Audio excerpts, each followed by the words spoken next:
procureur attend. Ne l'oublions jamais. Ce ne sont pas des annonces inutiles. Voilà pourquoi nous vous les rappelons aujourd'hui. Relayez au maximum.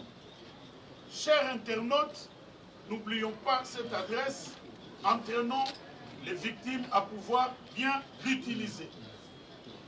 À part la procédure devant la CPI, et donc avec le procureur, il y a deux autres procédures en cours. C'est le procès devant la Cour de justice de l'EAC et le procès devant la Cour africaine des droits de l'homme et des peuples, qui ont déjà commencé à Arusha. Dans les jours à venir, dans les mois à venir, il sera question pour la République démocratique du Congo de transmettre les preuves de ces accusations. Ici, nous sommes dans un autre schéma. Le schéma devant les deux autres procès fait que la République démocratique du Congo soit celle qui étaye ces accusations contre le Rwanda de Paul Kagame. C'est vrai que ce sont des faits notoires, déjà confirmés par plusieurs rapports, même des Nations Unies. Devant les juridictions cette fois-ci, nous devons fournir le maximum de preuves.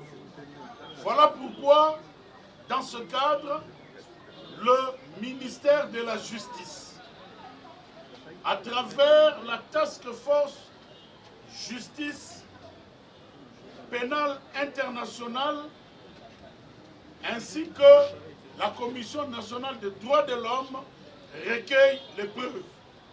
N'hésitez pas à contacter le ministère de la Justice, n'hésitez pas à contacter la Commission nationale des droits de l'homme, n'hésitez pas à contacter les organisations de la société civile qui sont outillées pour nous transmettre ces éléments, parce que dans le cadre des deux derniers procès dont je viens de vous parler, c'est la RDC qui va transmettre les preuves. Tout cela concourt à un seul objectif, c'est que, à travers le Fonds judiciaire international, initié et conduit de main de maître par son Excellence, Monsieur le Président de la République, qu'on arrive à la condamnation de ceux qui violent le droit de l'homme en République démocratique du Congo, ceux qui massacrent, ceux qui pillent, ceux qui violent dans notre pays soient condamnés. Comme vous le savez et nous l'avons toujours dit, si nous continuons à travailler ensemble, si chaque Congolais met la main dans la pâte, Paul Kagame payera tôt ou tard ce qu'il fait dans notre pays. Je vous remercie.